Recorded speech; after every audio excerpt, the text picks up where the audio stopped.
Yo, what's up? Gosh, bunch of people popping up. What's going on, everybody? Just waiting on Chris. Yes, sir. Coach Steve. What's good? Pauline, what's up?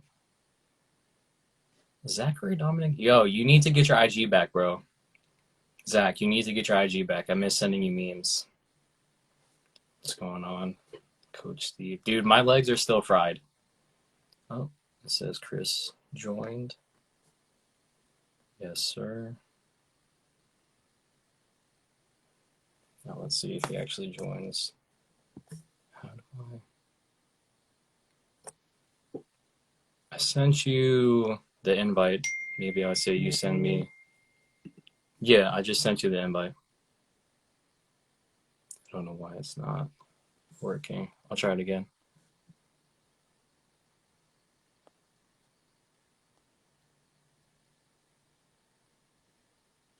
I just have it. Yes, Hey, sir. there we go.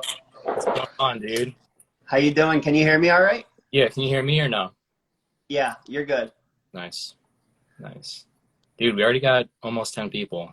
Oh, we do have 10 people. That's Nice. awesome. Thanks for everyone. Thanks everyone that's joining in. I appreciate it. Yeah, for real.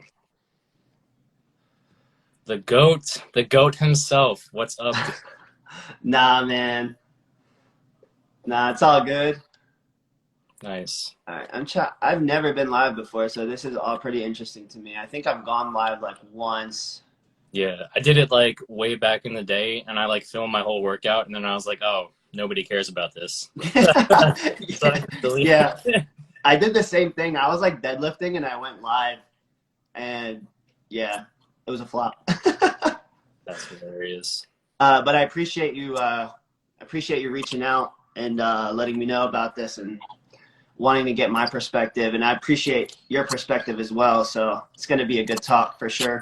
Dude, I don't think you understand. Like every single night I'm going to bed, I'm like, oh, I got to talk about this. I got to talk about that up until here. So I'm really Oh, excited. hell yeah.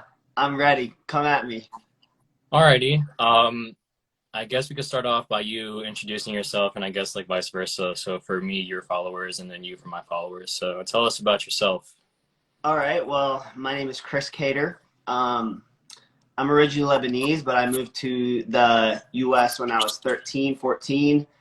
And really, that's when I started lifting. That's when I got into the gym.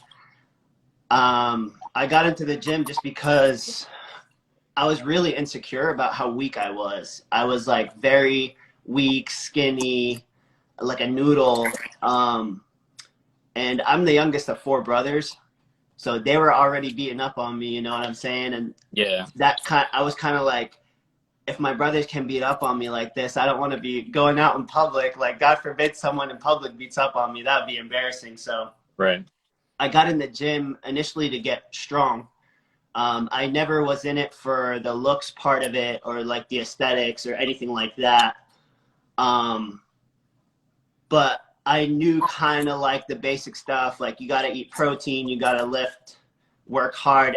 And like back then I thought the harder you worked, the more jacked and bigger you got. So I used to go like balls to the walls every single time I was in the gym, and I got hurt a lot. I was doing way too much volume, but I was eating high protein and I was training hard. So the aesthetics just kind of came with it. Yeah. And then when I became more like aware of what a aesthetically pleasing physique is, I started to refine those areas like, you know, side and rear delts and lower lat and quad sweep and things of that nature. But before that, I really was just like, I just want to be strong as fuck at everything. So that's kind of what my approach to training was. Nice. And yeah, I played some sports. I wrestled, I played soccer, I swam. I Olympic lifted for a while, and then I realized that to be a good Olympic lifter, it's too hard. Dude. Without coaching and like dedicating your life to it. Yeah, exactly. So I switched to powerlifting because I was like, I could kind of self-coach more or like run these online programs more with powerlifting than Olympic lifting. So I switched to that. And then from there, I kind of transitioned more to just kind of bodybuilding again and general, just being strong in general and stuff like that. Nice. So that's my gym story. It's like not the opposite, but like almost opposite of mine. Like for me, I was kind of chubby growing up, and like I didn't just get it at school, it was at home too. Like my sister would always play with my man boobs, and I'm like, yo, like get your hands off. So when I first started working out, my boy hit me up. He's like, yo, do you want to work out? Like, let's lift, let's get big. And I was like, yeah, I'm down for that. So I started working out with the soccer team because, like, same thing. I had no idea what I was doing. I was just like, okay, like, why do all these other guys look better than I do? Why are they all jacked? Why are they all shredded? Blah, blah, blah. Oh, they're all lifting, so let me try that. So it was all about, like, trying to be the most muscular person in the room. And I didn't really start transitioning to, like, strength training until the Gadala brothers. Dude, both of them. Oh, yeah. Stupid strong, right? So I would Yeah. always see my current coach, Ali, in the weight room, deadlifting like 400 pounds. And I'm like, dude, I'm like a solid 3 or 4 inches taller than her, or taller than him. I have way more muscle. Like, why am I not moving the same weights? And that's when I started to figure everything else out. And it's like, oh, like you need to specifically train these movements. And Right. so for me, it was kind of opposite. I went from bodybuilding to strength training. Yeah, that's kind of a great point, where people mistake like hypertrophy training and strength training. They do go hand in hand in a sense, but they also have their own specific ways of being approached, because for strength training, it's a lot more neurological adaptation, right, versus the need to build muscle. That's why you have 130-pound guys deadlifting 700 pounds now, like some ridiculous stuff. And they don't have that much muscle, but they are neurologically adapted to move a certain way, by training those movements and by adapting their nervous system to them, pretty much. Yeah. So you don't need to build muscle to be stronger. You need to train movement patterns and progressively overload those movement patterns. As a consequence, you will gain some muscle, but that's going to heavily depend on genetics, diet, everything else. And you can kind of control that. So like if you want to compete in a weight class and you're deadlifting 500 pounds at 181 and you want to deadlift 600 pounds at 181, you can still be 181 and add 100 pounds to your deadlift. You know what I'm saying? Yeah. And that kind of, once I switched mentalities from being the biggest person in the room, I kind of did like the polar opposite, because I did wrestling, right? So I'm like, oh, like if I can stay this weight, but I'm still the strongest person there, I'm like, okay, I have such a huge advantage over all these other people. And you can kind of see, like, my junior year when I wrestled, I was like way more jacked than every single person who I wrestled, but they would still beat me because I had like technique and blah, blah, blah. But that was kind of my experience when I wrestled too. So that brings me to my first official question. How long have you been lifting? Like, I mean, you talked about like your brothers getting you into training in the first place, but like how long have you been lifting, and what are your best lifts? So I started lifting at 13. It was kind of like the summer of 8th grade, but I kind of wasn't like dedicated at that point, because like I couldn't even do a pull-up. I couldn't do anything. I couldn't even do like a diamond push-up. I would collapse on my face. Yeah, same. So I was kind of just like, holy shit, I'm really weak. And another thing, I like just make the cutoff for like whatever grade I'm in. So I'm always the youngest one. So I'm always behind and like growing in general compared to like all the other kids. So that just like added on to like all the insecurities that I had already. So I was like, fuck, I need to get strong. But so I started lifting when I was 13. So that's like 15 years ago. But it was never more than like a few years at a time. And then something would happen that would like totally derail me. Yeah. Like when I was 15 years old, I got in a car accident. And I had 2 herniated discs in my back and a herniated disc in my neck. So that like put me out of commission for like 8 months. Yeah. And then after that, I started lifting again, and obviously it took a really long time to get back to like even anywhere close to where I was.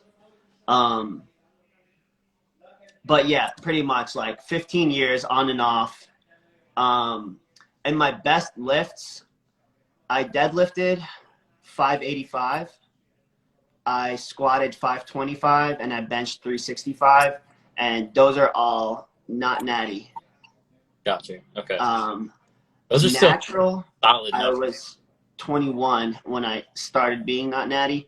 So natural at 21 years old, after like 2.5 to 3 years of like consistent lifting, some little injuries here and there, like nagging pains that I had to like manage. But after 2.5 to 3 years, I was deadlifting 545, I was benching 335, and I was squatting 475. So not too bad, but nothing compared to like nowadays, where these kids are learning all this stuff way younger because of like all the access to information and stuff, which I wish we had. Right. But it is what it is, you know. I think they're okay. And I kind of like strayed away from strength training, but I kind of want to come back to strength training now. I just like started really deadlifting seriously, and like I really want to be like a really good deadlifter. That's like my main goal this year. Yeah. And just like my weak points, like aesthetically and stuff, but deadlifts are going to be my main focus. So would you say deadlifts are probably your strongest lifts out of the three, or do you think you're a better squatter? Um, so I do deadlift more weight than I squat, but I really think my squat is also like one of my stronger lifts. I feel like they're pretty evenly split. Because I feel like it's normal for someone with my leverages to be able to deadlift a little more than they squat. Yeah. I know some people with different kinds of leverages can squat more than they deadlift, but that I really think that comes down to one, what you like and enjoy doing in the gym, because some people just don't like deadlifting, they enjoy squatting more. So you're going to be better at what you like. But yeah, I would say they're pretty even, but maybe like slightly edged out would be the deadlift. But I had to really work really hard on my squat for it to be even anywhere near decent. Like it took me years. And now I kind of like take it for granted because I could just get under a bar, squat it perfect, you know, and I could build up pretty quick compared to before. But that took a really, really long time. And I think I've been taking that for granted. So I really want to start getting under a bar again too. Yeah. It's so interesting because I feel like we have like a lot of like opposite, like our approach to things or like what got us into it, blah, blah, blah. Me personally, I've been lifting for 10 years. I started when I was like 16. Um, my best lifts, also 365 bench, best squat 480, and my best deadlift is 525. But it's strange because I feel like you and I probably have like similar builds, but I feel like you're way better like when it comes to the squat and the deadlift. Like that's those two lifts I've always really struggled with. But benching comes very natural to me. And it's Yeah. I I can understand why I'm good at benching because I have really good whatever thoracic mobility, like my limbs aren't super long. And then I can kind of see why I'm bad at squatting because my torso is kind of long, but then it's like you have a similar build, but you're still hitting way higher numbers. Yeah. I have long femurs, but I have a short torso. So Got it. that kind of like compensates for my long femurs. Um, and I have long arms, so that's going to help with the deadlift. I have long femurs, but I do also have long shins. So I'm kind of like long limb, short torso kind of person. Um, but what's funny is my first time ever deadlifting in my whole life, I weighed like 130 and I deadlifted 335. And it was my first time ever deadlifting. I was like 15 or 16 years old or something like that. Yeah.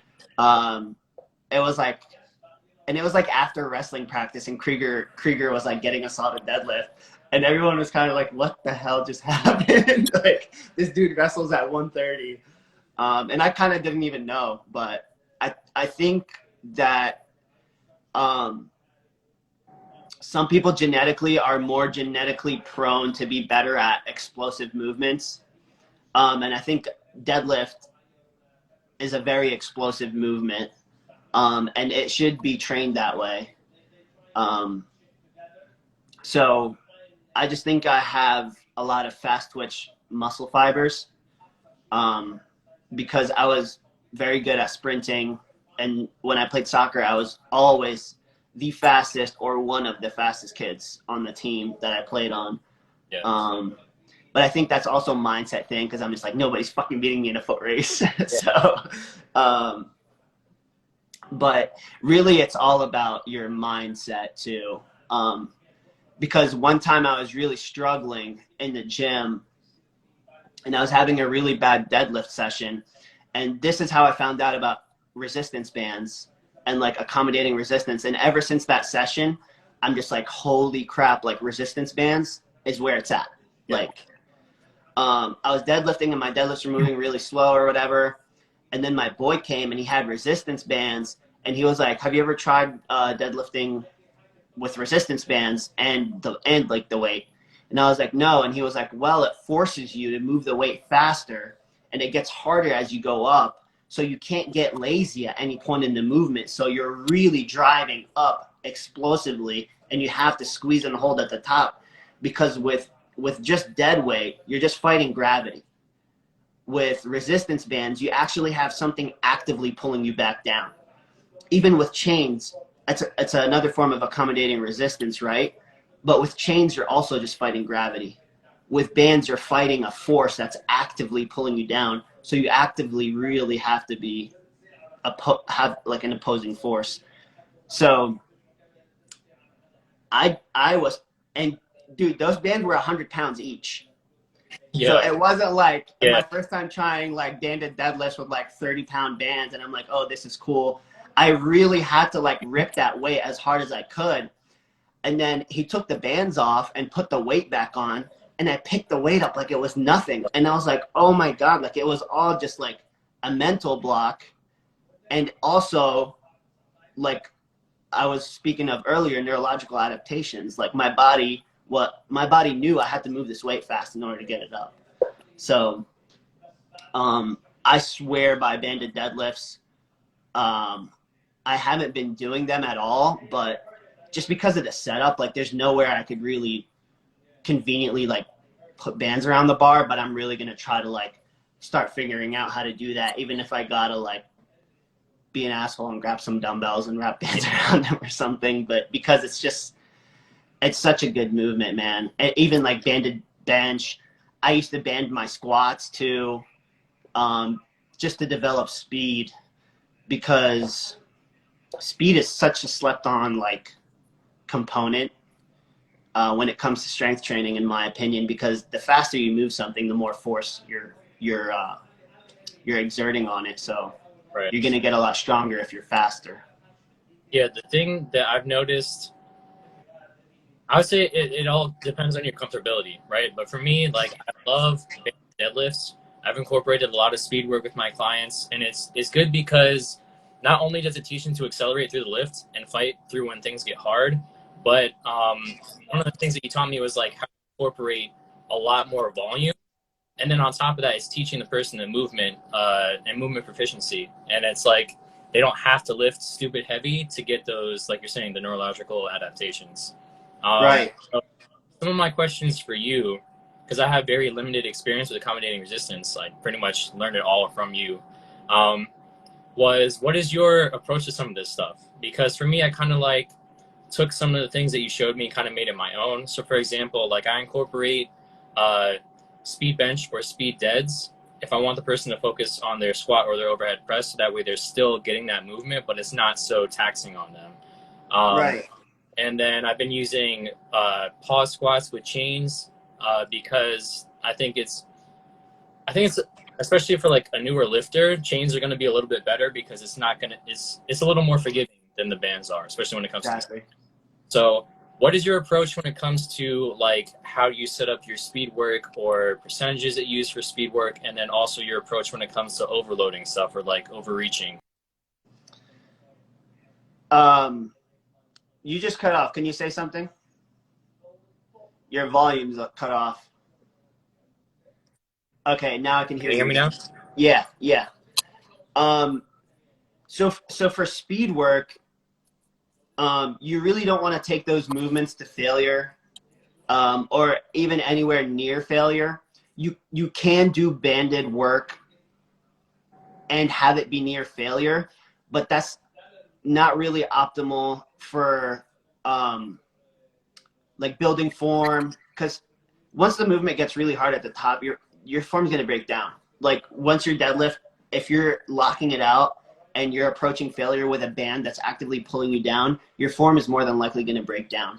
Right. So the way I incorporate using bands and having them facilitate me becoming a faster person is I'll use anywhere between 50 to 70% of my max on the bar, and then I'll vary band resistance. And instead of doing a lot of reps per set, I'll do a lot of sets, but low reps. So I'll do like 10 sets of 3 to 5 with 60 seconds rest. That way I'm resetting. And that also builds up the pattern, because once you want to deadlift in a competition, you're going to walk up to the bar, set up, and pull it. So the more times you're setting up to pull your initial pull, the better you're going to be at pulling your initial pull. Same thing with a squat. Instead of doing like 3 sets of 10, you can do 10 sets of 3. And that way you're unracking the bar, getting set, reset over and over and over again. And that within itself is like insanely taxing to have to unrack a bar 10 times. Yeah. But like I said, that's for a strength training approach, movement specific approach to build speed and strength. Yeah, so that's how I go about incorporating accommodating resistance, and how that would fit into a program. You could either give it its main focus day. So you could have like your strength day with like dead weight, like your 5x5 or whatever you're doing. That's part of like a typical strength training program. And then you could have like a speed day followed by hypertrophy, where you work on maybe your weak points or whatever the case may be. You can also do them as back off sets. So you can do your strength work, strip some weight off, add bands or accommodating resistance, and do some back off sets that way. That way you're just training smart and you're getting all of the benefits, and not overtaxing your system, because recovery is really important.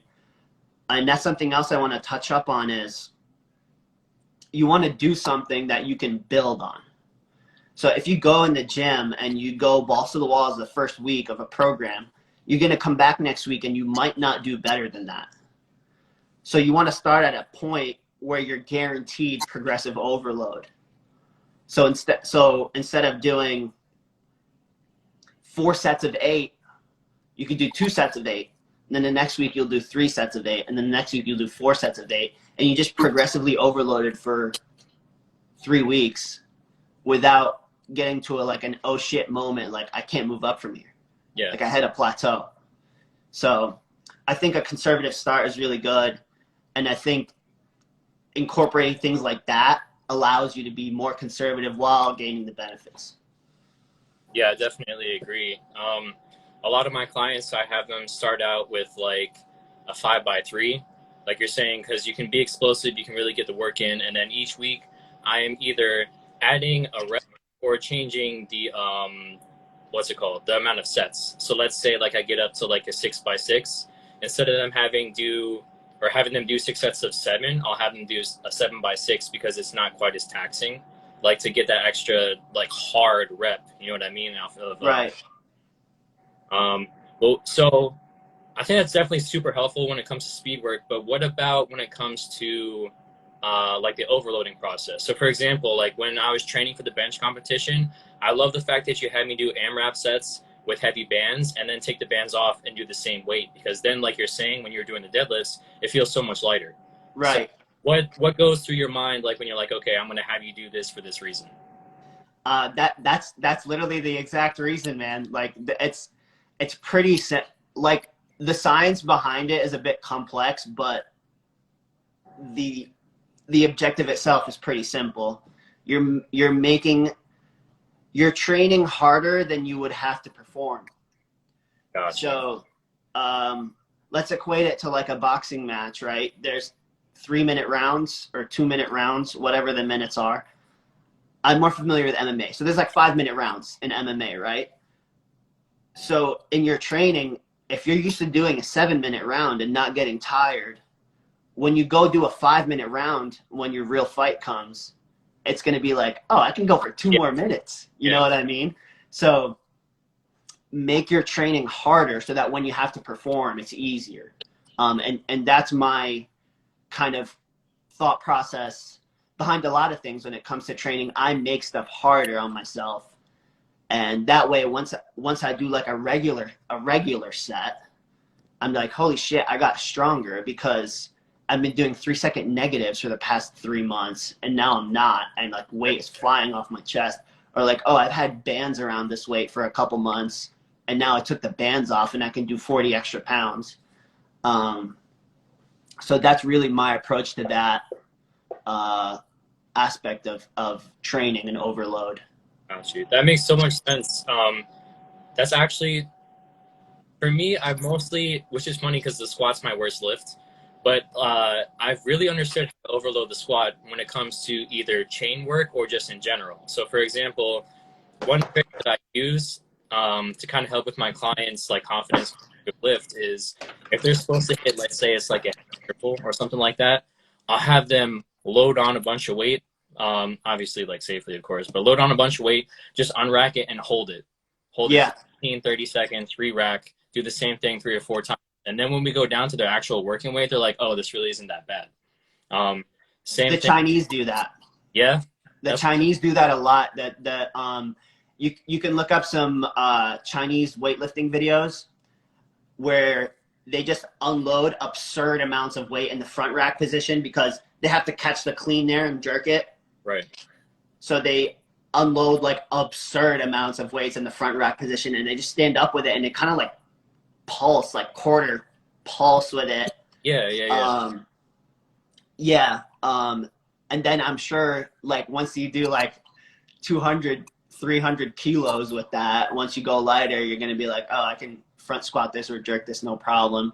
Right. Because the limiting factor when you're squatting or deadlifting or doing most free weight movements is going to be your core. That's why when you wear a belt, you're kind of like artificially strengthening your core. It takes away that limiting factor. So like without a belt, you might be able to squat 355. You throw a belt on, like boom, 400. You know what I mean? So yeah. And that's why you can hack squat even more than that and leg press even more than that, because it's just taking away the limiting factor. And that's another way you can overload, is you take away the limiting factors so you can do heavier weight on your legs without worrying about, oh, is my core going to start giving out before I'm even getting the leg workout? Because like I have some clients that they'll be coming up with a squat and their back looks like a cat. And they're like, my core is weak, but my legs are strong. I'm like, okay, we have to squat lighter. And then to give you a good leg workout, we're going to overload them with different movements that are not very limited by your core until your core catches up. So that's another way you can approach overloading, is like once you finish squatting, you can go hack squat. Yeah. Kind of thing. That makes sense. Something else I've been doing is when it comes to like the pause movements, I love incorporating chains and then having the total chain weight be what you would do for your competition style lift. So for example, like let's say you're supposed to be working for like a set of a set of 7 to 10. Usually it's around like 70% that you're working with. I'll make it so that way the total weight, including the chains, is the 70%, but it'll be like, it'll deload like 60 to 80 pounds at the bottom. So that way the person's getting used to that adaptation. Oh, this feels heavy, but you're still getting more and more volume because of the deload at the bottom. And I find that really helps, especially with their confidence in the hole. That's been huge. Dude, that's really smart. Because the more time you spend in the hole, the more comfortable you're going to be and the more gains you're going to make, because the most gains are made when you're in the most stretched position that you can be in. So if you spend more time in the bottom position of the squat, your squat is going to be way, way better than if you're kind of just like dive bombing a squat and dreading being in the hole and trying to get out of it again. So Yeah. if you have people like that, you have to make them like, hey, you're going to sit down in the hole and you're going to like it, you know, kind of thing. Because Yeah. that's the only way you're going to get better, is spending more time in the most stretched position. Definitely. Yeah. Let me see. We covered a lot so far. I think the next thing that I wanted to talk about was high intensity techniques. Oh, my favorite subject. Dude, same. Um, over the years, I try to incorporate more and more stuff. Like I in college is when I first learned about cluster sets from my boy Ohidor. He would have me do cluster sets for squats, and then we do deads after. It was absolutely insane. So, what's your? I guess we can talk about like what your favorites are, and then how often you use them in your workouts. So for hypertrophy work, I do high intensity everything all the time. I'm really a really huge believer for hypertrophy reasons, not necessarily strength reasons, that you have to go to failure and you have to go beyond failure. That's really, you're really leaving a lot on the table if you're not going to true failure on movements. If you're stopping shy 2, 3, 4 reps, whatever it is, you're really leaving a lot in the table. Stopping shy from failure is really good for strength training, but at least a couple sets of workout, you want to hit failure. And you can be really, and a lot of people get scared when they hear that, and they're like, I'm going to get hurt going to failure, or they're just scared of going there. You know what I'm saying? In their head. So you have to be really smart with your approach of how you learn how to go to failure. So you're not going to have someone flat bench till failure Yeah, on the barbell, because that would be really stupid and dangerous. So you could be like, okay, do your 5x5 for bench, and now we're going to do a set of push-ups until failure, until you can't push off the ground anymore. Yep. And so they're going to get to a point where it really hurts, and then you say, keep going, and it's going to hurt really bad, but you're still going to be able to keep going. right. And then it's going to hurt even more, and you're still going to be able to keep going. And then you're going to get to a point where you just give out and you just cannot push. And that's what failure is.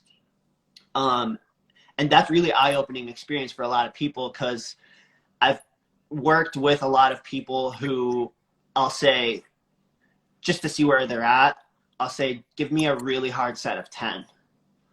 And they'll pick a weight and they'll give me a set of 10.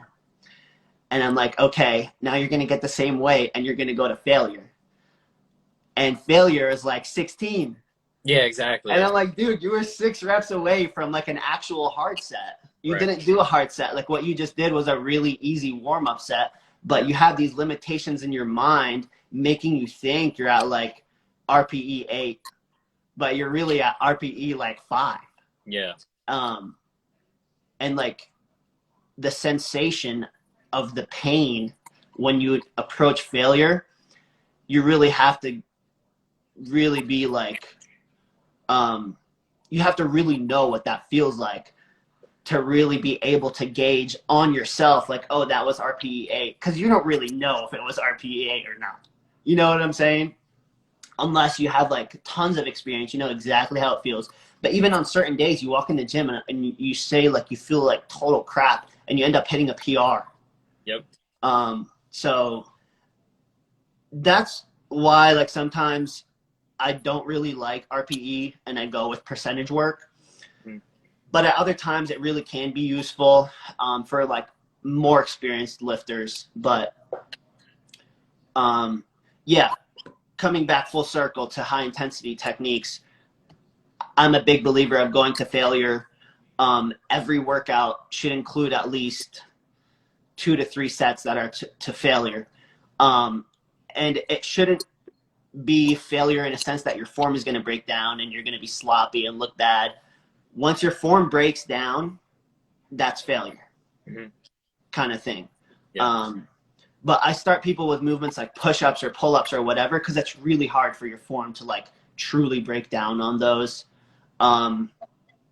So I choose easier movements and then slowly, okay, now you know what push-ups to failure feel like, so let's do dumbbell press to failure, and things of that nature. So that's kind of my approach, and that's really how I learned how to incorporate high-intensity techniques. My brother would, I used to not be able to do diamond push-ups, like I said earlier, and my brother was like, okay, we're going to do a pyramid of diamond push-ups. We're going to start at 10, go all the way down to 1, and go back up to 10. And I'm just like, dude, I can't do that. And he's like, yeah, you can. You just have to do it. And I'm just like, okay. And I did it. And I was like, holy crap, I just did that. So, yeah, huge believer in going to failure.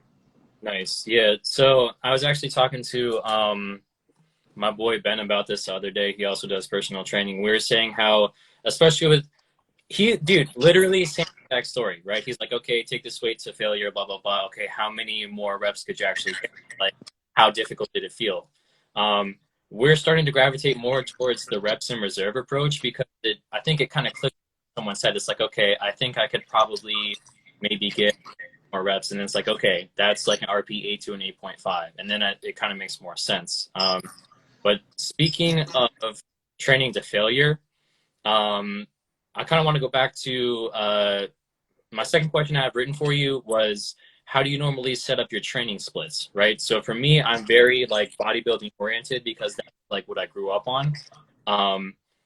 But like a lot of the research I do, especially when it comes to beginners, it's like, okay, well, and I also have to program based off of the client's availability. So let's say they can only lift 2 times a week.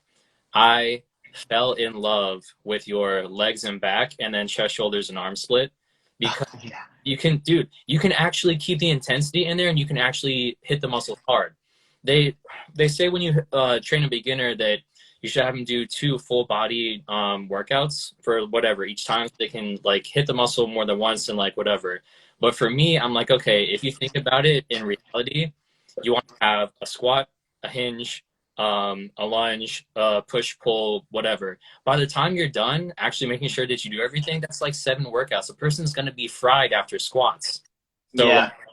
if you think about it, when you're squatting, you're hitting your back and your legs. When you're deadlifting, you're hitting your back and your legs. When you're doing the rows, the lunges, all that stuff, you're still hitting your back and your legs. And then same thing when it comes to like your pressing movements. When you're pressing, you're hitting your delts and your chest and your triceps. So I feel like that split to me makes so much more sense when it comes to building muscle, when it comes to building strength. But what, for you personally, like what are some of your favorite splits or how do you approach programming for someone? Man, so for me, for myself, I go all over the place because I'm like, oh, this split sounds a lot of fun. I'm going to do that for a couple months. And then I'm like, oh, this split sounds a lot of fun. I'm going to do that for a couple months. And there's a lot of ways to skin a cat. You know what I'm saying? So you can get really good results doing 1,000 different things. But the principles are going to hold true of training to failure, using good form, practicing movement patterns, getting a full stretch, time under tension, like all those principles are gonna hold true, regardless of what your programming is. And that's why I tell people, like, don't stress the program, just execute the basics properly. And the basics are train hard, rest, sleep, hydrate, eat right, get your macros in, and then the results are going to take time. They're going to come. And are certain programs more effective for certain outcomes? Yes. But at the same time, you can really do a split that you enjoy and still get like sick results. Yeah. Like I do shoulders and arms now, like shoulders, bis, and tris. And that's not the most conducive thing for results if I wanted to write out a split for the week. But I really fucking love having a full arm pump. You know what I'm saying? Like I love when my shoulders and bis and tris are all pumped at the same time. So I'm going to do that because it makes me want to go to the gym. and I'm going to get results that way. But one of my favorite splits that I've ever done is that I do legs and back, day off. Legs and back, chest, shoulders, tries, day off, legs and back, chest, shoulders, tries, 2 days off. And I've made some of my biggest strides in the gym using that split. And it's kind of surprising that a lot of people haven't heard of that combo or considered ever doing it. Yeah. And I'm like, dude, your legs and your back, like, they go together. Dude, yeah. Exactly. And that's my thing. Like, I did the bro split for years where it's like one body part, whatever, per day. And I made huge gains on that. But then once I started realizing, like you're saying, when you're upping the frequency but still hitting it hard, that's when things really start to take off. And I'm a huge believer of training synergistic muscles. Like, I understand the concept of, like, let's say I'm hitting opposing muscles and it's like chest and back, and it's like, okay, I hit bench and then I go to do rows. But again, like, I bench heavy. I'm going to be completely fried after I'm hitting a hard set of, like, let's say somewhere between 225 to 315. Like, it takes a lot out of you. And then to do rows after that, like, to me, like, I don't know, I feel like I'm like fighting a battle. But yeah. I mean, it's really preference. And like I said, as long as you're getting, so at first, before designing a program, you're going to have to ask yourself, what are my goals?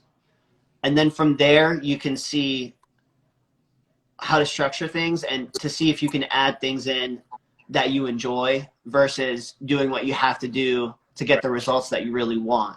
Right. So some people really enjoy having a full upper body pump and doing chest and back, and they just like how it feels. Versus programming for getting strong, like, it's not really conducive to be wasting a lot of volume and energy on doing back on the day that you're really trying to focus on bench. Yeah. And upper back is such an important, it's the most, like, your upper back is so slept on, bro. Yeah. Like, that body part, that's where you unrack for a squat. That's the first thing. That's the first line of, like, fire, defense, or whatever you want to call it. Like, it's your upper back. If weight's going to feel heavy or light, it's going to be because of your upper back, how strong your upper back is. If your upper back's super strong and you unrack weight, it's going to feel light if your upper back's strong. Yeah, especially for front squats. If you're unracking weight and your upper back is weak, you're just going to cave forward like that. It's super important for benching. It's super important for squatting. So I feel like, especially in powerlifting, the upper back needs way more attention than people give it. And I feel like that's one of my biggest reasons for success in my lifts is my upper back. Because if you look at my legs, they're not that big. And if you look at everything else in proportion to my back, like, my back is my most overpowering body part. But I attribute most of my strength feats to having that. Yeah. It's super important. You could definitely see, or I could definitely see that with the programs that you wrote out for me, because I was doing, dude, pull-ups on pull-ups on pull-ups on pull-ups. Yeah. Like, building on my upper back. But then everything felt better, and everything, like you're saying, like, I felt sturdier going into the hole because I had all that muscle mass and all that strength to hold everything in place, for sure. Yeah. Someone asked thoughts on push-pull legs, I'm guessing, for split. I really like push-pull legs. It makes sense. And you can hit all your body parts twice a week, and I think it's a great split. I use that split, like, chest, shoulders, tries, back, buys, legs. It really works, but I would put, like, my leg day in between those days. So I would do an upper day, leg day, and then another upper day, and then a day off. That way it's more, like, evenly split between, like, upper and lower days. And don't let that framework, like, hold you back from adding in extra work for your weak points. Like, for me, even on my push days, I'm doing rear delts. You know what I'm saying? Like, I'm training my rear delts hard 3 to 4 times a week, because that's such an important body part for shoulder health, for everything, for strength, for aesthetics. Um, and once I like really discovered rear delt training, I kind of just went like full board on it. Most of my shoulder work, even on like a shoulder day, is going to be rear delt work, not even pressing. Pressing is secondary to rear delts for me when it comes to my shoulder specific training.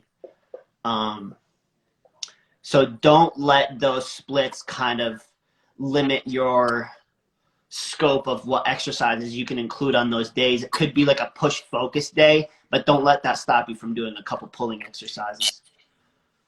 Yeah, and I think it ultimately it kind of depends on how often you're going as well. So for example, like if I only was going to the gym for 3 days this week, I would definitely do push pull legs and I would set it up.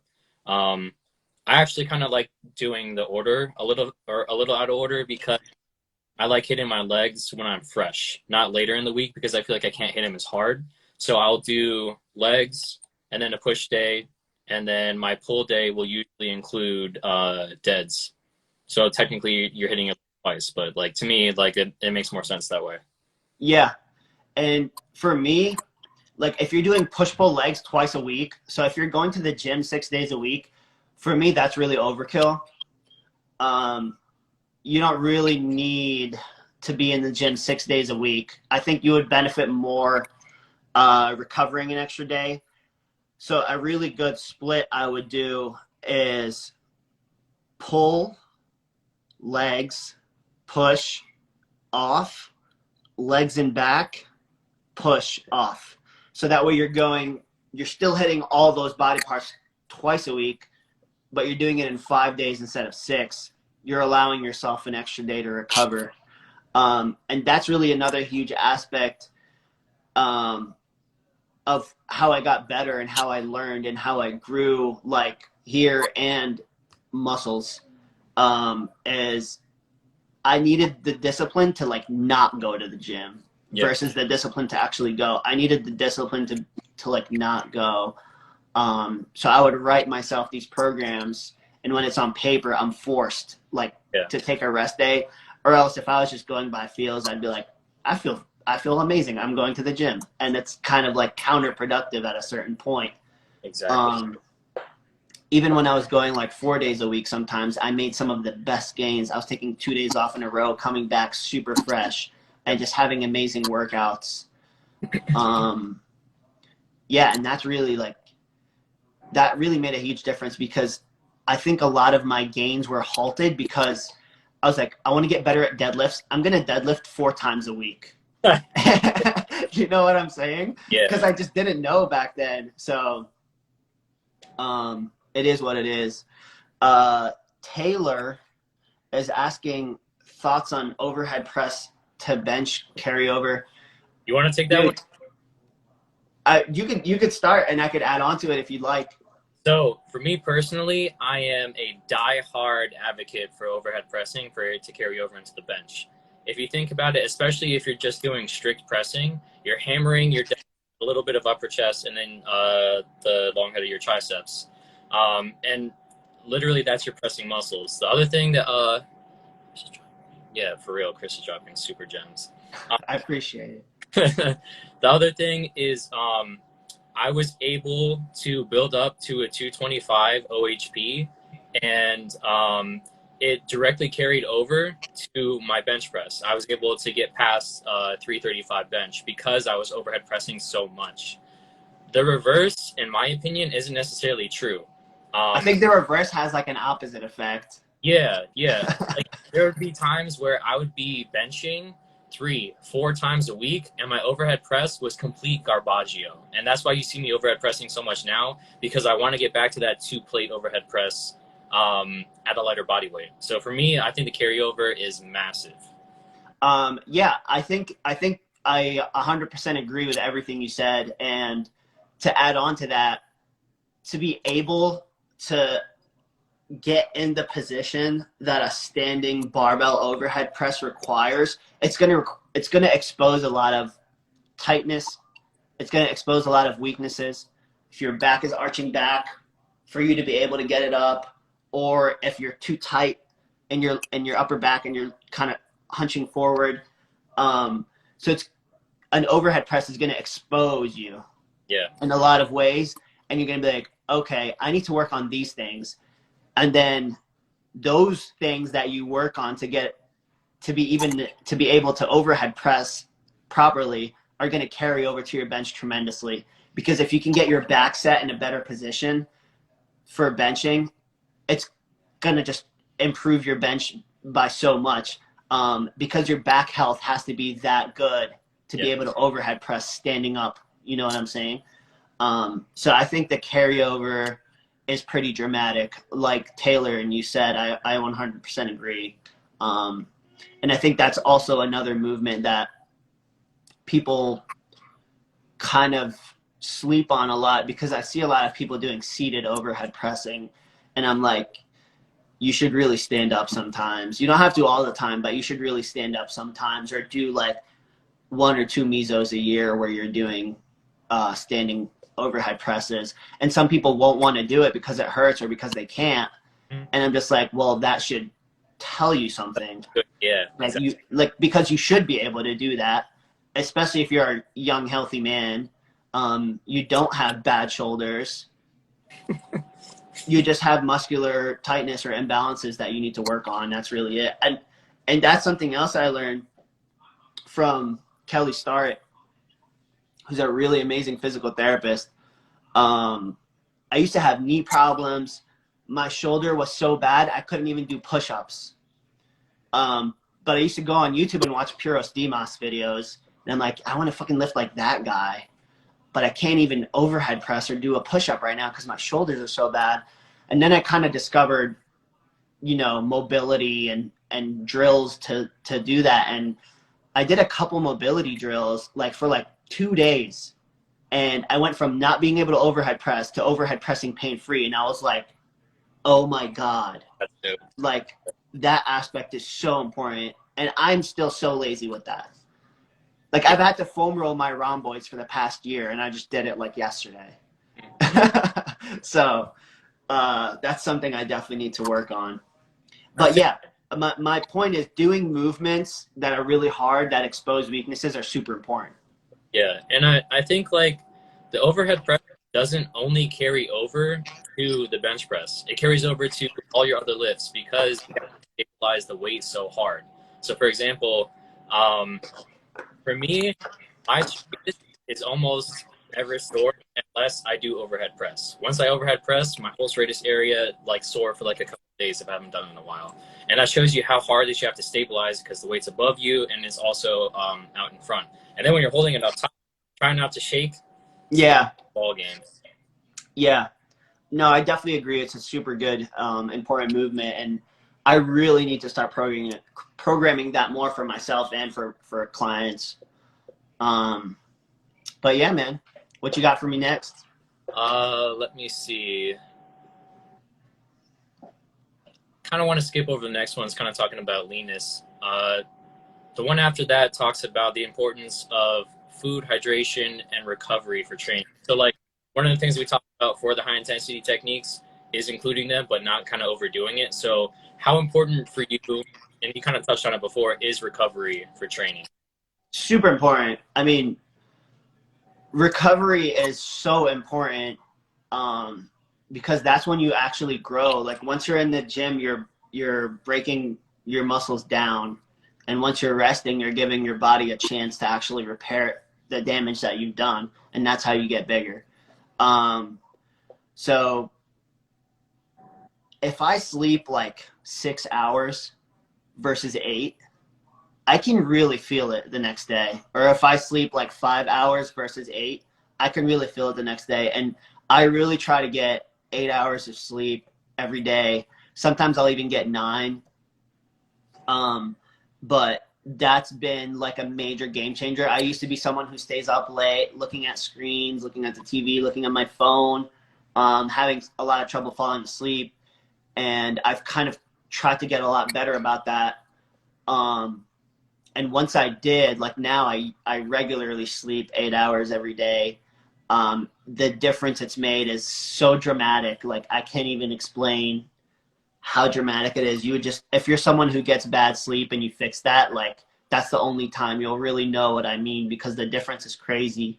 Like my productivity in general throughout the day is so much higher. Like, and these freaking fucking motivational speakers are like 5 hours of sleep and work the rest of the day. And just like, dude, you're going to be so tired. You're not going to get shit done. Right. So if you're getting more sleep, you're going to be more productive in a shorter period of time. You're going to get more work done in a shorter period of time. And it's going to be way more effective, way more quality work. Your focus is going to be better. So that's super important. Hydration is extremely important. They've actually done studies on hydration where your strength will dramatically drop if you're certain amount dehydrated after a certain point. Yeah. So hydration is super important for recovery strength. Getting a pump, I mean, your body's mostly water. So if you're lacking what you're mostly made out of, it's just not going to be good for anything. Yeah. And like everyone knows, protein. Yeah. Super important. It's kind of like touted that it's like a gram per body weight.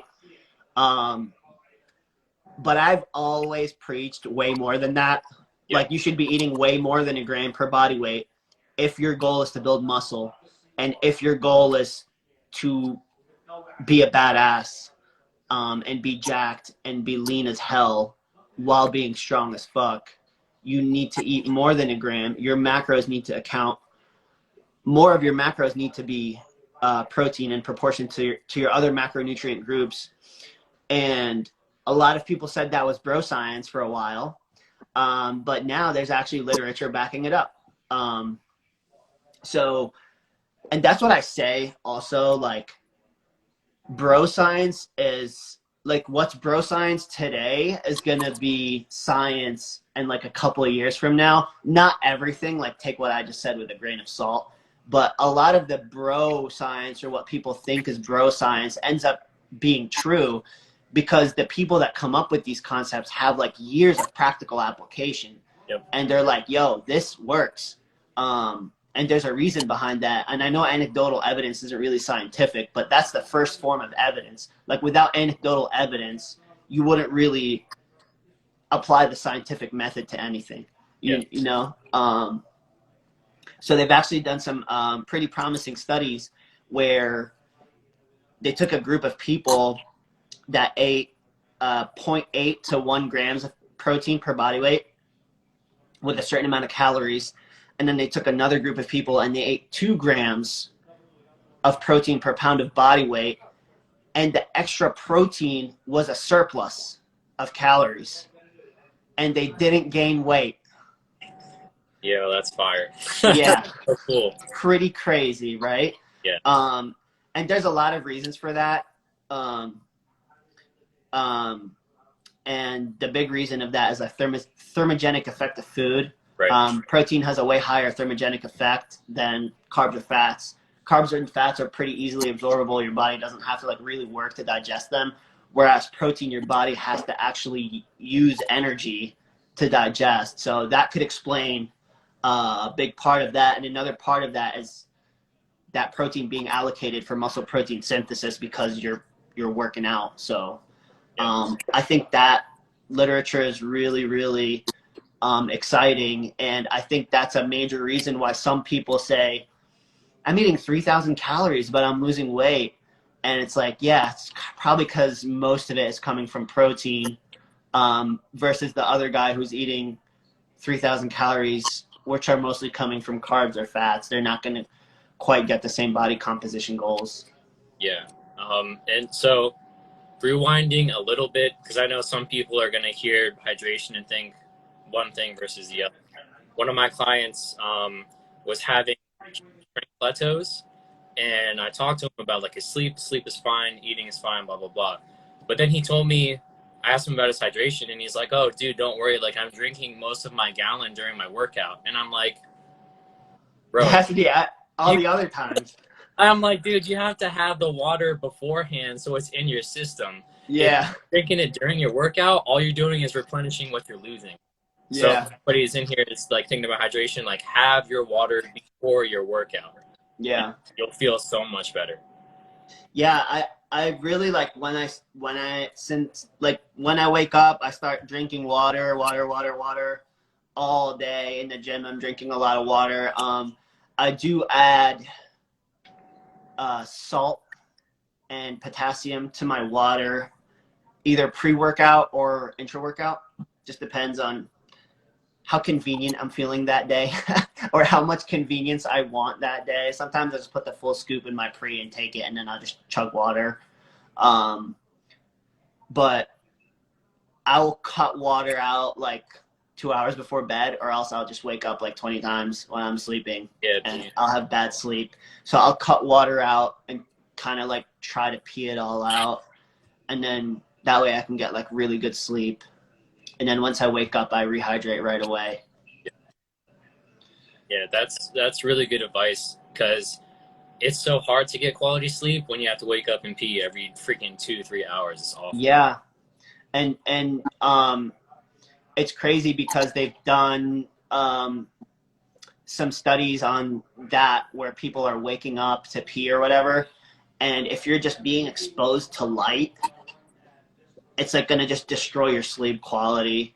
If you're like waking up from darkness, being exposed to like turning the light on again to go pee and then turning it back off, it just messes with like your circadian rhythm and all that. Because if you think about it, like evolutionarily speaking, if you had to wake up to pee when you lived in a tent, you would just go outside and it's still at nighttime and you'd pee and you'd come back in. So yeah, light exposure at night is like something you really have to be wary of if you want to maximize your sleep results. Because sleep is not just important for like repairing your muscles, it's important for burning fat. It's important for your hormone balance. So you're leaving the most gains on the table if you're not getting good sleep. Like all the other aspects we spoke about are fine and well, but if your sleep isn't in place, then you're training hard really for nothing, honestly, because your gains are not going to be anywhere near they would be if you trained a little less hard and got more sleep. Yeah, I agree. So, speaking of recovery, we talked about the importance of like food, water, blah blah blah. Um, I don't really know a whole lot about PEDs, but in your experience, what did like I've heard that they help you recover, and like that's part of the reason why they work so well, why you're able to build more muscle, why you're able to push harder. So, how effective are PEDs when it comes to enhancing your recovery? How does that They work? are extremely effective when it comes to enhancing recovery, but that's all going to be dose dependent, and genetic response to the doses. So what I mean is, if I'm taking 200 milligrams of test or 500 milligrams of test, I'm going to get way better results on 500 milligrams muscle wise and recovery wise, and water in the muscle and the rate of muscle protein synthesis and the amount of protein I can eat that's going to actually be allocated to muscle protein synthesis. Those processes are going to be heightened. But even with just TRT, which is what I have been using for the past couple years, I have not done like a blast cycle since a very long time. I can't even remember. And I've only done like 2 actual like, okay, I'm going to up the doses. And it was never like exorbitant amounts. Like I did like your 500 test and then maybe add like 300 Primo or 300 Masteron. And that's really as far as I took it. And I can kind of like tell the story of how I got into that and stuff, which I like highly regret now. I wish I stayed natural, but that's me personally. A lot of people use it and they're like, this is the best thing ever and I'm never going to stop and I want to do it for the rest of my life. I'm kind of stuck on TRT for the rest of my life, whether I like it or not. But yeah, man, PEDs are extremely effective, or else nobody would really use them, you know? They really work. But you still have to train, you know what I mean? You still have to train hard.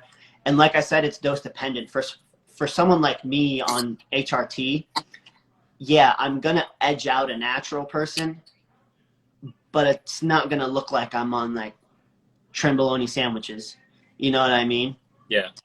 So the same concepts apply, and that's why it's super important to know how to get results as natural, which you learn how to train to failure, you learn how to work really hard, you learn proper recovery techniques, all the techniques that we've been talking about. You should do those for years as a natural, and that way you know what works when you're natural, and then when you take PEDs, you just keep doing the same thing, Right. and your results are just going to be heightened, and you can recover more and then start pushing it harder and harder.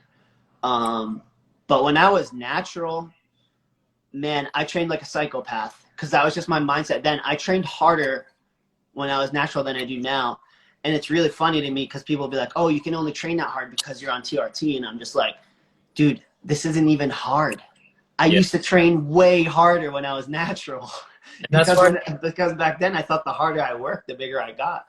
Yeah, that's why it blows my mind, because I know that you trained like an absolute savage, right? And you got crazy results as natural. So I feel like so many people will see how you look and try to take that away from you and say, oh, that's the PEDs. But in reality, that's not necessarily true. Your work ethic is crazy. You have really good genetics, busting your balls the entire time that you're in the gym. So that's why, what do you find the difference is, you know what I mean, between the two? So I've been accused of being on gear since I was like 17, 16, honestly. And I remember the first time I got accused of it, I was like I didn't even know, like, I was like so surprised that anyone would even accuse me of that, because I was like, what are you talking about? Like, I'm 16 years old. I don't even know what that is or how I would even use it. Or I didn't even know that people I looked up to took it yet. Like, I was so super naive still.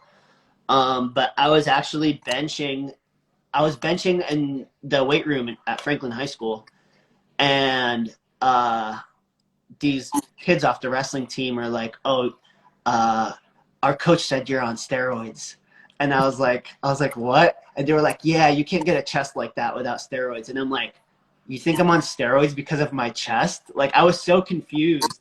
I'm just like, I just have a big chest insertion. Like, I don't really know, like. So I kind of got accused of PED use all the way up until I actually tried it. So I was kind of already like acquainted with the fact that other people are going to project their insecurities onto me because I have certain results. I look a certain way. And I was natural or not. Didn't really matter. They were still going to accuse me of it. And that's kind of what led me into using them, because when I was 18 years old, I got accused of PEDs. When I was 19 years old, I got accused of PEDs. When I was 20 years old, I got accused of PEDs. So I hit my 21st birthday, and at that time, I was really like very prideful in the fact that I was natural, and I looked the way I looked, and I was as strong as I was, like being super shredded as a natural, like. I used to sit at way leaner body fat percentage naturally than I do now when I'm on test, because I feel like test just makes my appetite so strong. I just eat more, so I sit at a higher body fat. But kind of what led me down the path of curiosity and wanting to use PEDs is just being accused of using it so much. So I was kind of like, what if I actually used it? Yeah. So it kind of started creeping in my mind, and I started finding out like, oh, Arnold was on steroids, and John Cena is on steroids, and The Rock is on steroids, and everybody's on steroids that I looked up to and that I wanted to be like. And I met a group of people who use them just by chance, really. I had went to like a Dan Green seminar. Nice. And I made some friends, and they were so casual about it. They were kind of just like, "Oh, what are you running?" And I'm just like, "What? Like, I'm not running anything." But that kind of is like how I met people that I can get something from. And I lifted with them a couple times, and they even pushed it into my head even more, like, dude, you're like this natural. Imagine if you took stuff. And I kind of was like, oh, I want to be like this. I want to look like that. And they were like, well, you can't do that naturally. So it just came to a day, and on that day, I was kind of just like, fuck it, I'm going to try it. And I tried it, and that's how it happened. And my first time trying it, I ran 500 test, like your regular Joe Schmo cycle, and it felt amazing. I'm not gonna lie. I felt really, really, really good when I was doing that. And halfway through the cycle, I added Primo for 2 months.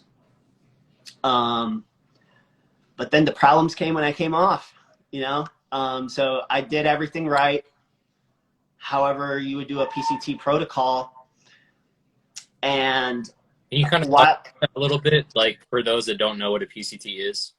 So PCT is post-cycle therapy, and it's what you do to kind of, so once you take PEDs, you're suppressing your body's ability to produce its own hormones, especially like androgens, like testosterone.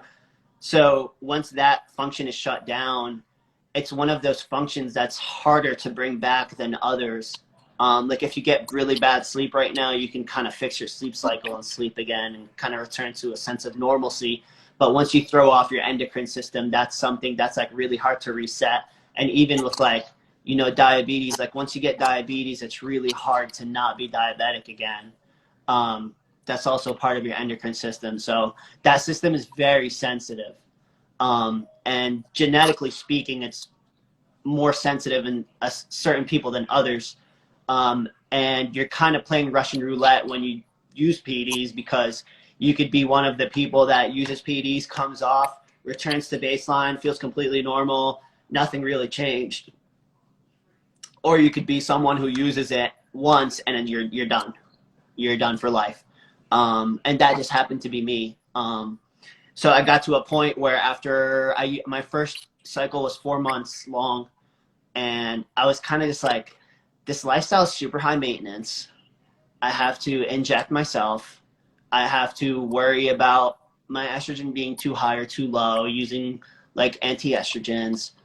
I have to worry about my blood work. I have to worry about all this stuff. I was like, I just want to be freaking natural again, train hard, eat right, whatever. I was still doing all that stuff when I was on PEDs, but I just wanted to be natural again, and I wanted to just feel normal again. And so I decided to come off, and when I came off, it was just terrible, man. Like, I lost all my gains. I got really depressed. I stopped going to the gym. Like, I lost a bunch of friends just because, like, people would text me or call me and I just wouldn't answer. Like, I didn't want to leave my room. So it was a really, really bad and dark time in my life. Like, I had very severe depression, like big time, like, and I've never been depressed in my life, you know, like I've never been like I've been sad here and there, but I've never like had like severe anxiety or severe depression. And I was like experiencing like panic attacks and like thinking I was going to die, or that my kidneys are going to fail, or that my liver is going to fail. And like, it was just crazy. But then I got to a point, I gave it a really long time, because some people were like, you have to give it time. Sometimes it takes a year. So I gave it a really long time. I gave it over 2 years. And I still hadn't felt normal again. So I started shopping around for HRT clinics. And I was like 24 by then, because I had started doing it at like 21, then it came off, and it was a couple of years. So I was 24, and I was shopping around for HRT clinics, and a lot of them were just kind of like, you're too young. Like, we're not helping you. Like, you're not getting on testosterone at 24. And I was kind of like, well, I'm really trying not to kill myself, so I think like you should help me, please. But they kind of thought like I'm just this young guy who wants to get on test kind of thing. And then luckily by chance, I was getting into this franchise business, the acai bowl business. And while I was at like a franchise meeting, I met this guy. His name is Nick Netta. He's a really good friend of mine now. And we were talking about working out, and he was like, "You look pretty jacked. You ever use anything?" And I was like, "Yeah, I have in the past." And he was like, "Oh, I get my stuff from the doctor." And I was like, "Who's your doctor?" And so he referred me over to this HRT clinic, and I went there. I did blood work, and the doctor looked at my blood work, and he was like, "Dude, you should not be living like this. Like, you're probably miserable." And I was like, "Yeah, I am miserable." And so we were literally talking for like 3 minutes, and he was like, "Listen, before we continue our consultation, like, I'm going to inject you right now." So he literally just like injected me with like my first dose of testosterone, and then we sat down and finished it, and kind of like outlined my plan. And just because I got on TRT, that wasn't a walk in the park either whatsoever, because still you have, being on TRT, even though you're still within the reference range of what natural is, it's chronically there, right? Like once you're natural, it ebbs and flows, your testosterone production, and your body kind of like adjusts itself, and it has all these functions that it does to like keep homeostasis in a balance. But once you're on TRT, you're just constantly at elevated levels of testosterone. And once you inject testosterone, something called your SHBG, which is a 6-hormone binding globulin, that gets tanked. So, and that's what, like, you know, like there's testosterone and free testosterone. So testosterone is your total, and your free testosterone is your testosterone that's not bound up by SHBG. So if SHBG is attached to testosterone, it's not in use. But once it lets go of it, then that testosterone can go to and attach to like androgen receptors. So once you're on TRT, even though like, let's say your test is 900 and my test is 900, your free test is probably like 15. My free test is probably like 35. Gotcha. So, and that does have its pros and cons. Pros, obviously, like more gains and stuff like that.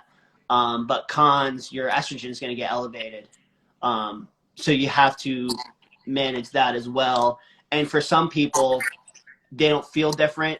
Their health markers don't change, and they just have elevated testosterone, elevated estrogen. But for some people, genetically, they are just sensitive to having higher amounts of estrogen in their body. And I just happen to be one of those people. I can't have excess. I just feel horrible. So for like 2.5 years, I was struggling to balance that. And that really held me back a lot. So I would go to the gym and be like, I don't really want to be here. I don't really want to do this. I feel like shit, even though I was on TRT. Because a lot of people think like, oh, I'm going to get on TRT and feel great. And I'm just like, that's not how that works. You still have to like get blood work, see your levels, see why you feel like crap, adjust your dosing accordingly. And that can be, you can figure out off the bat. You can figure it out after 6 months. You can figure it out after a year. So it took me a little while to figure that out. But luckily, I'm in a good space now. And I'm in a place where I kind of know my body, and I know what I need to take in correlation to like what dose of test I'm on. Got you. Give me 1 second to grab my charger. My phone's about to die. But yeah, take your time. While I do, the next question is basically, well, there was two things I want to talk about. The role of genetics with PEDs, which you kind of touched on, like how effective they tend to be. And then just the advice that you would give someone either currently on PEDs or thinking about using them, and like mistakes to avoid, health side effects, which some of the stuff that you were talking about now. Yeah.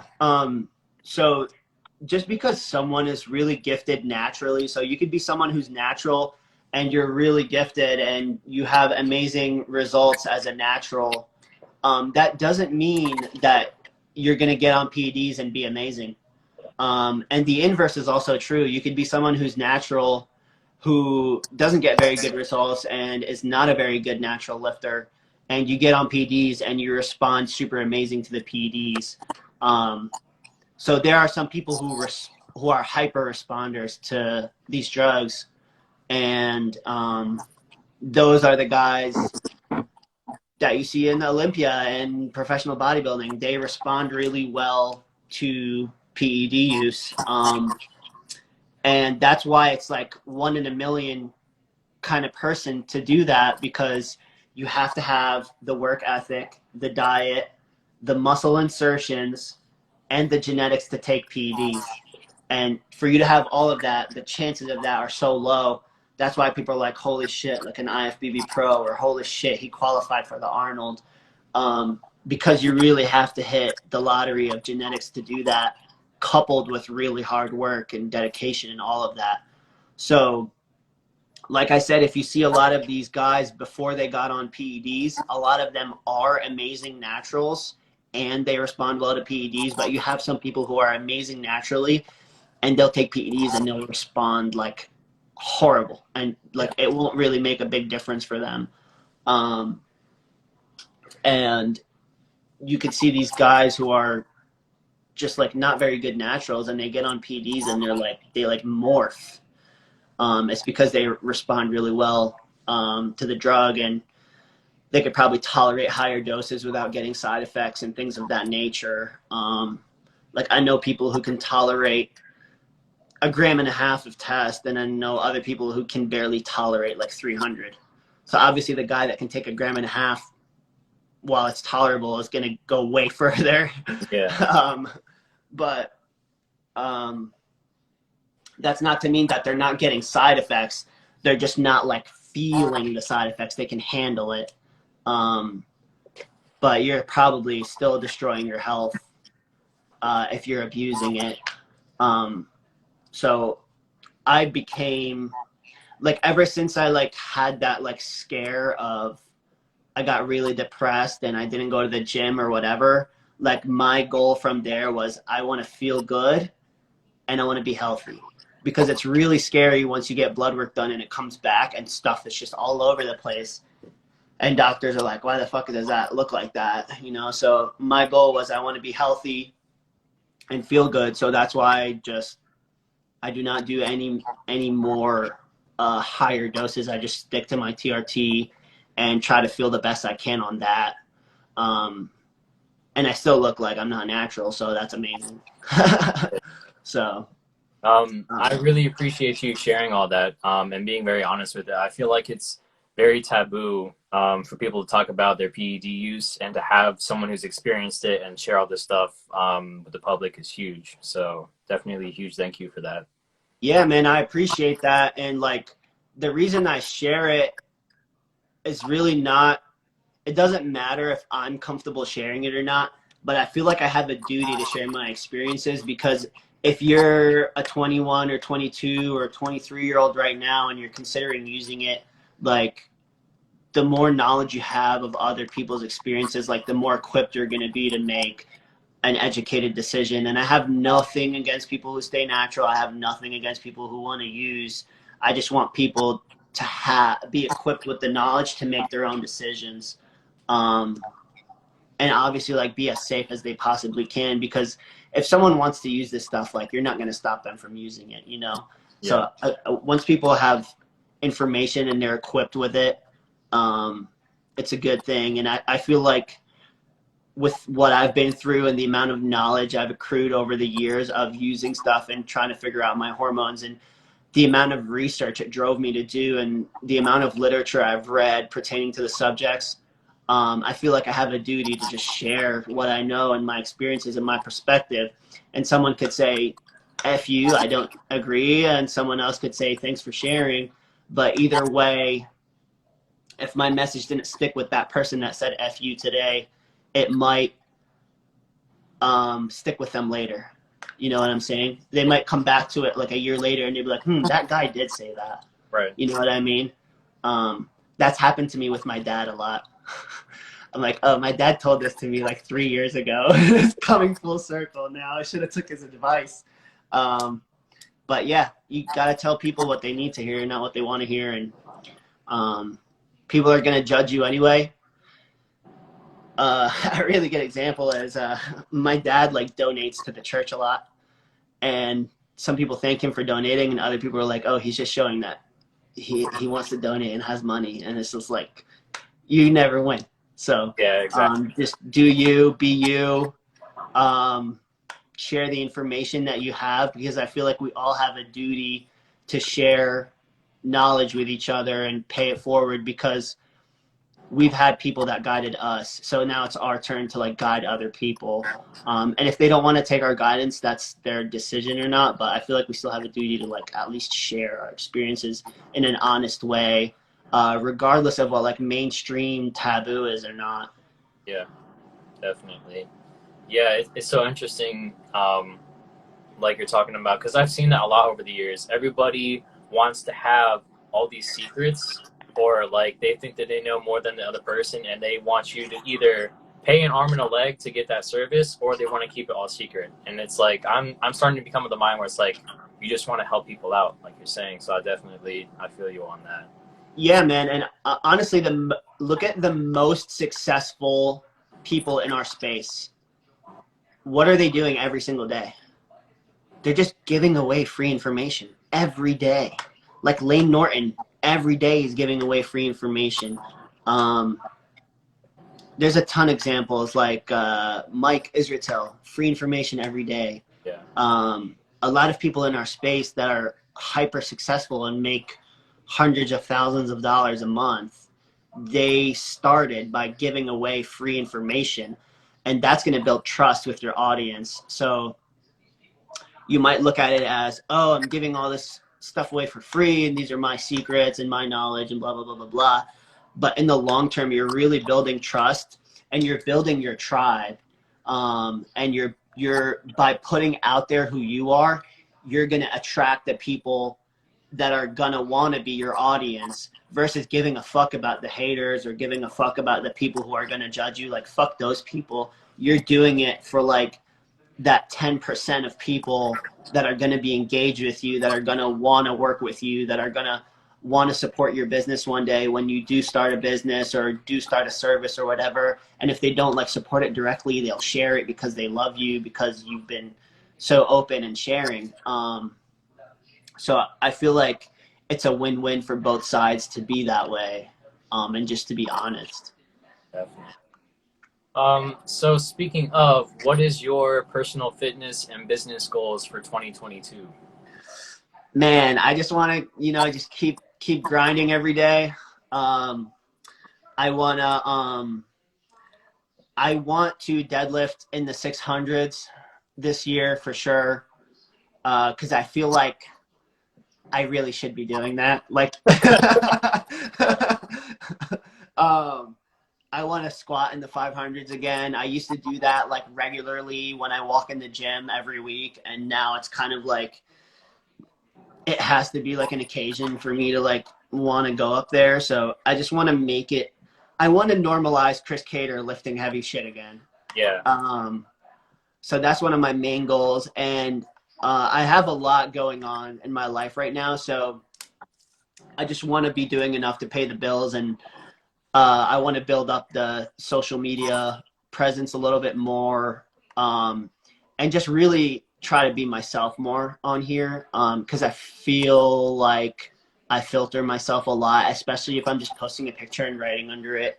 So I want to really be more transparent, more myself. That way I can actually attract the people who want to fuck with me, and the ones that don't can just get fucked. So that's really my main goals. I'm not like a money hungry person or anything like that. So my business goals in a sense are just to find a way I can add value to the most people I can as possible. Um, so the easiest way to do that is through social media. So I'm gonna keep doing that. I'm gonna put more effort into that, both on like Instagram and TikTok. I don't use really other social medias. Um, YouTube channel, dude. Yeah, I really should start a YouTube channel too. But I need like to learn how to edit and stuff. Like I used to be so good with computers and like video and editing and stuff, but I'm not good at it at all. So I just have to like really learn how to do that and dedicate time to it, and actually like once I finish my like work, like put time into that. So yeah, that could be a goal. Thanks, Taylor. I'm gonna start a YouTube channel. So yeah. What about you, man? Um, Definitely get bigger and stronger. To be honest, I kind of want to start shifting more towards bodybuilding because I've done powerlifting for the last like 2-ish to 3 years, and I'm not gonna lie, I'm pretty beat up. Still struggling with elbow tendonitis when it comes to pressing and low bar squatting because apparently I'm not built like that. So I definitely want to take the time to let my tendons heal and get stronger, and then focus on just looking freaking jacked. Um, Outside of that, business wise, just try to grow. And like you're saying, like add value to everybody else's lives. I Originally I kind of took the approach where it's like, oh, I'm the best trainer, you guys should all come to me. But then it's like, okay, I can only help so many people with a certain amount of time because I'm only one. Yeah. So like you're saying, like if you want to create more content and stuff like that, you have to start to outsource. So I actually have someone come over and we record videos together, and then he's the one who does the editing. And it's kind of cool, like to see like your money work for you, and then provide like even more value to your product. So Yeah. definitely just keep expanding my business. Maybe have my own website, and host more events, dude. Events are so much fun. Deadlift competitions, bench competitions, squat competitions, so much fun. I would love to have more and more people come through. Dude, I wish I could have made it to some of your events. They look so lit, man. But I just live so far, and Yeah, like I said, like just figuring out my TRT, like that drained all of my energy because I was just, and that drained my energy from lifting, from like work, from everything, because I'm like so focused on like, oh, I feel side effects today, or like, you know what I mean, or like, what am I doing wrong? Like, I need to go get more blood work. Um, so uh, now that I like feel a lot better, I can not worry about like my dosage or whatever, and just actually focus on Chris again, because I feel like my focus has been so much towards trying to feel okay that I like kind of lost myself over the years, and like fallen off with keeping up on here, social media in general, with people, like with friends. So I kind of want to get back to all of that and just like be myself again a little bit, or whatever the new version of myself is after all those experiences. gotcha. Nice. Well, I appreciate you giving all this time. We've been doing this for An over hour and a an hour. half. Yeah, it's Yeah. pretty sick. Yeah, dude, it's Um, pretty awesome. It was very easy talking to you, so I appreciate that. yeah, same to you, dude. The transparency and the laughs, that's all been great. Um, Appreciate you, man. all right, well, I guess I will see you tomorrow. Does anybody have any questions while we're here? Yeah, dude, I don't even know how to scroll up, like, cause there's people who type stuff, and I don't even know how to scroll up. So if you guys have any questions that you want to shoot us, go ahead and do that now. And thank you to everyone who tuned in, even if it was just for a couple minutes. And thanks to the guys who stayed on the whole time. Like that means so much to me, even if it's just one person. Like the fact that you would sit there and Yeah, just listen is like so humbling. So I really appreciate that. And I also appreciate the people who hopped on when they could and hopped off. I know everybody's super busy and these are crazy times. So yeah, thank you guys so much. Yeah, it's cool because like from what I've seen, it's never dipped under 4. So like there's actually people. Yeah. Yeah, yeah. It's very cool. Yeah, Ryan says we should keep doing these. Yeah, man.